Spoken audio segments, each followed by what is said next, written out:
bagi dosen yang menghadirkan narasumber seorang guru besar dari Universitas Negeri Yogyakarta, Bapak Profesor Dr. Sugiono MPD.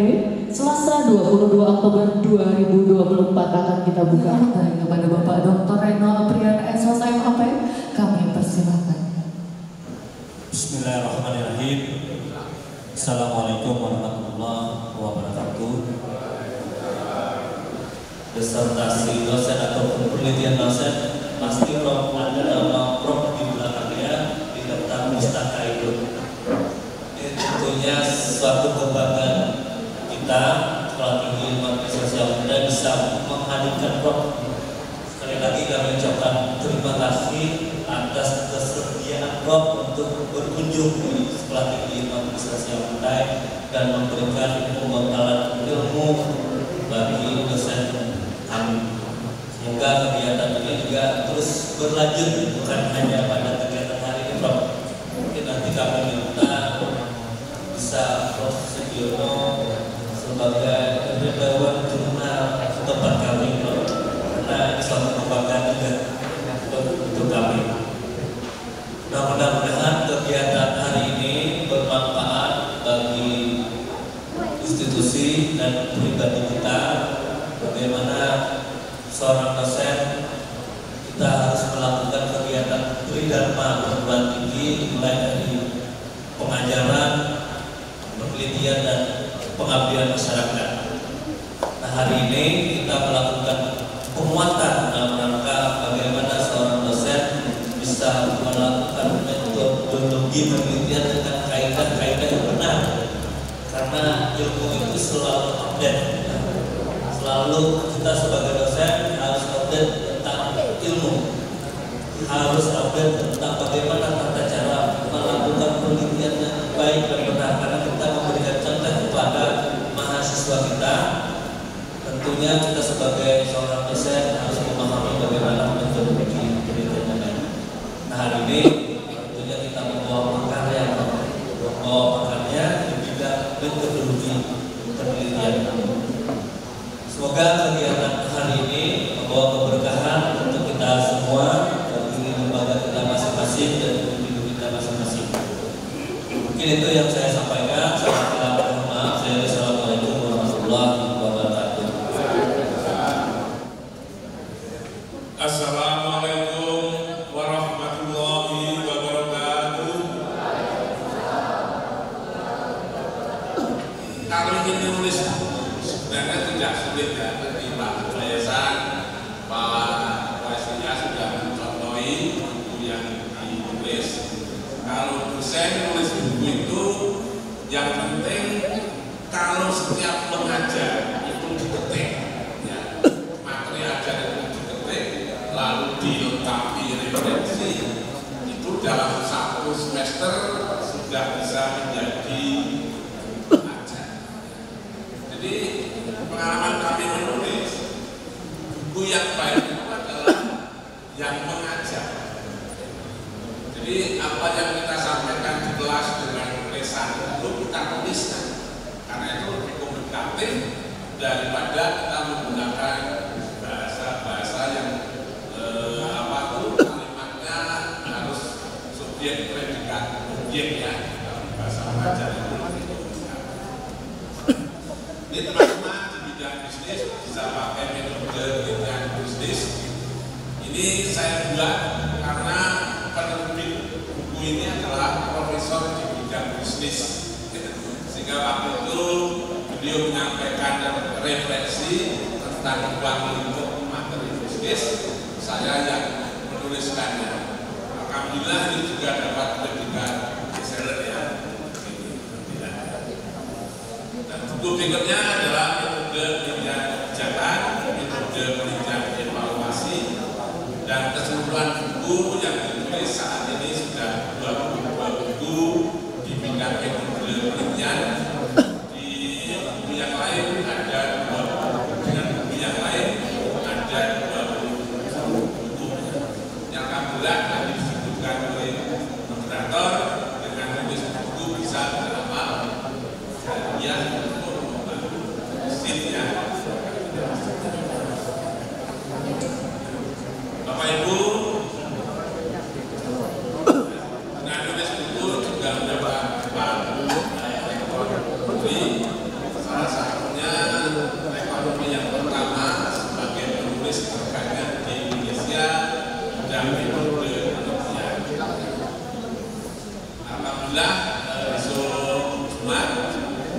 Ikatan Sarjana Manajemen dan Administrasi Pendidikan mau memberikan award ya saya sebagai penulis dan pengembang ilmu metode penelitian di Indonesia. Ini kita mulai sampaikan dari Thomas Hegel. Ini tentang orang hebat. Orang hebat yang pertama itu adalah yang sering membicarakan gagasan. Jadi teman-teman kalau ingin menggunakan metode kuantitatif maka harus punya gagasan atau punya ide yang akan dibuktikan. Ya. Karena pada dasarnya metode kuantitatif ini digunakan untuk mengembangkan ilmu melalui pembuktian hipotesis. Teman-teman yang memiliki kuantitatif, metode kuantitatif yang baik pasti ada hipotesis yang akan dibuktikan.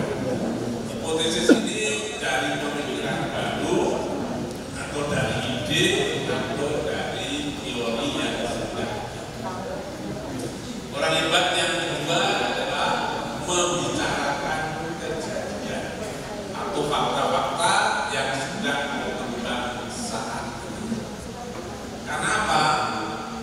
Metode kualitatif bukan berangkat dari pemikiran, tapi berangkat dari fakta. Karena metode kualitatif ini lebih berfungsi untuk mengembangkan ilmu melalui eksplorasi.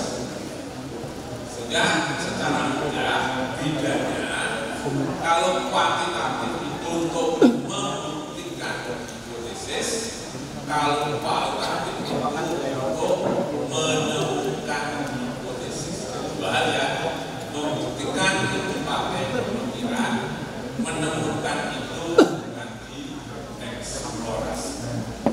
Nah, untuk mendukung dua hal itu, maka kita sebagai dosen dan ilmuwan perlu menghargai karya-karya orang lain, karena karya-karya ini baik yang ditulis melalui buku atau jurnal akan mendukung dalam kegiatan penelitian. Jadi ilmu dan teknologi itu intinya dibangun dari pemikiran yang dibuktikan. Jadi kalau kita punya ide, kita punya pemikiran baru, kalau dibuktikan maka akan menjadi teori, menjadi ilmu. Maka teman-teman dosen, kalau ada mahasiswa yang ingin membuktikan ide yang pemikiran, jangan ditutup mana teorinya. Kalau penelitian itu yang masih menggunakan teori, itu levelnya paling mengembangkan, tapi belum mampu menciptakan sesuatu yang baru. Karena menciptakan hal yang baru itu dari pemikiran baru, dari ide baru. Jadi yang penting kalau pemikirannya itu rasional, itu logis, itu sebagai basic untuk kita menyetujui apa yang akan dilakukan. Yang kedua, tadi sudah disampaikan bahwa ilmu selain dari pikiran juga dari fakta yang perlu digali. Ini adalah dua hal. Nah, perkembangan berikutnya ini adalah mixed method, artinya melalui digali atau dieksplorasi lalu ditemukan sekaligus dibuktikan. Jadi dengan mixed method ini dalam satu kali penelitian dapat menemukan sekaligus membuktikan. Maka termasuk saat ini juga yang diterima di satu, dua, itu metode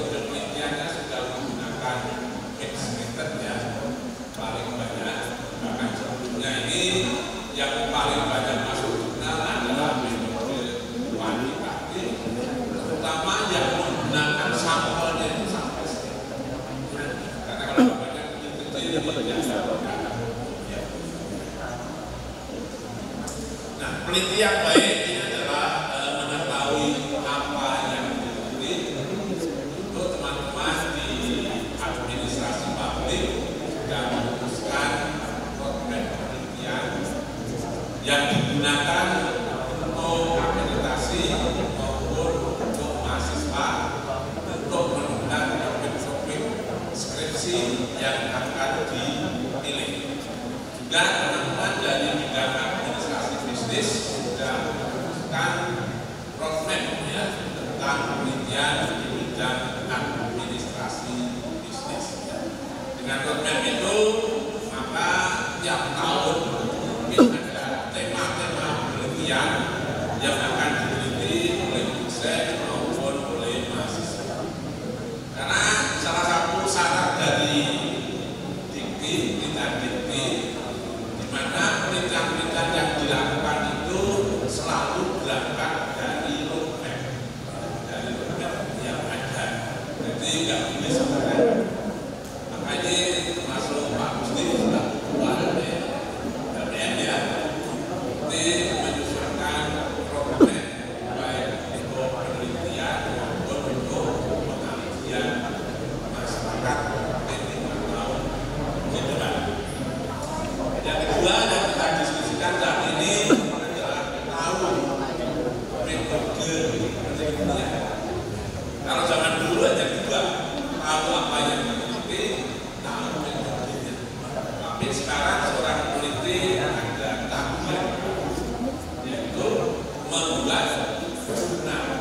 Jadi termasuk teman-teman yang ingin memenangkan penelitian ini, tagihannya cukup banyak untuk penelitian dasar saja atau fundamental saja.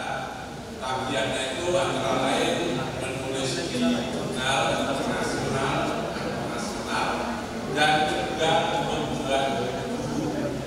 Tapi itu harus diraih ya Pak Rido, bahwa dengan memenangkan penelitian-penelitian tinggi itu akan membawa perguruan tinggi ini menjadi populer daripada yang tinggi dengan dana internet dari sekolah. Dari mana Bapak Ibu mengembangkan ilmu melalui penelitian? Yang pertama berangkat dari masyarakat. Jadi saya yakin Bapak Ibu dosen selalu mengajarkan setiap penelitian itu berangkat dari masyarakat. Tapi fenomena di dunia ini kan bukan juga masalah, tapi juga ada potensi. Penelitian yang berangkat dari masalah itu cenderung memecahkan masalah. Tapi kalau penelitian berangkat dari potensi itu akan meningkatkan nilai tambah. Maka Indonesia juga maju-maju para dosennya itu selalu mengajukan penelitian berangkat dari masalah. Padahal di Eropa ini banyak potensi, tapi nggak pernah diteliti untuk dikembangkan yang memiliki nilai tambah. Jadi kalau berangkat dari potensi akan memiliki nilai tambah. Karena itu teman-teman dosen mengupayakan supaya skripsi mahasiswa itu penelitiannya supaya berangkat potensi ya, tidak semuanya berangkat dari. Jadi kemungkinannya selama ini masalah kalau dilakukan penelitian lalu ada potensi tapi tidak bisa mendaya gunakan sehingga muncul masalah. Setelah masalah baru dilakukan penelitian. Tapi ada juga yang berangkat dari potensi lalu dilakukan penelitian. Mungkin kawan-kawan di Pulau Kalimantan ini masalah potensi. Mungkin bagi yang mau membuat rumah ini masalah ya, harus ditimbulkan. Tapi mungkin banyak nilai potensi yang dapat dikembangkan.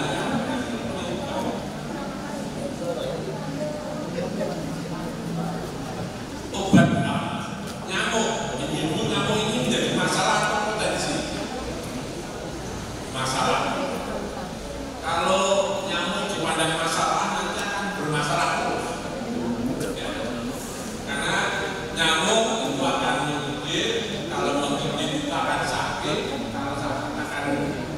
berobat atau rumah sakit. Itu kan masalah terus. Tapi kalau nyamuk kita pandang sebagai potensi, maka teman-teman bisnis dapat membuat obat yang jadi orang pintar itu adalah yang dapat merubah masalah menjadi potensi.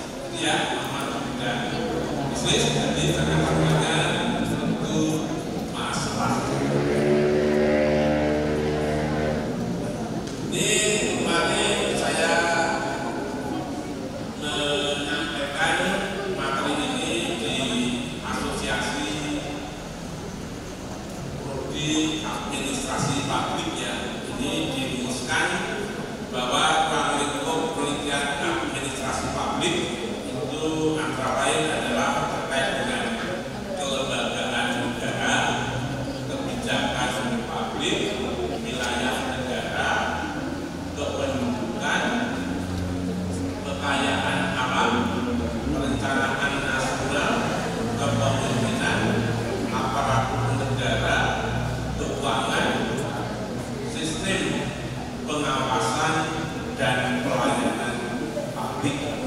Ini menjadi rumusan ruang lingkup penelitian administrasi.